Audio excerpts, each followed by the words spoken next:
दोस्तों 734 ईस्वी में बप्पा रावल का राज तिलक हुआ। इसके बाद उन्होंने नागदा नामक गांव के पास भगवान शिव का एकलिंग जी के नाम से एक मंदिर बनवाया और अपना वास्तविक राजा भगवान एकलिंग जी को मानकर शासन करने लगे। उस समय बहुत से अरबी भारत में इस्लाम का प्रचार और धन लूटने आया करते थे, जिसके बाद उन्होंने विदेशी आक्रमणकारियों के लिए एक मजबूत सेना तैयार की।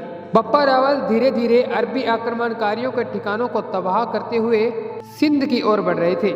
युद्ध इतना भयानक होता था कि धरती प्रलय का मानचित्र बन जाती। इतिहासकारों के अनुसार बप्पा रावल का कद 9 फीट और उनकी तलवार 1.5 मण यानी कि 1200 किलोग्राम की बताई जाती है। बप्पा रावल इनका पीछा करते हुए अफगानिस्तान की राजधानी गजनी तक पहुंच गई। उस समय गजनी का शासक सलीम हुआ करता था। उन्होंने सलीम को हराकर अपने भांजे को वहां के सिंहासन पर बिठा दिया ताकि विदेशी आक्रमणकारियों को यहीं पर रोका जा सके। वहीं बप्पा रावल ने सलीम की पुत्री से विवाह किया और चित्तौड़गढ़ वापस लौट आए।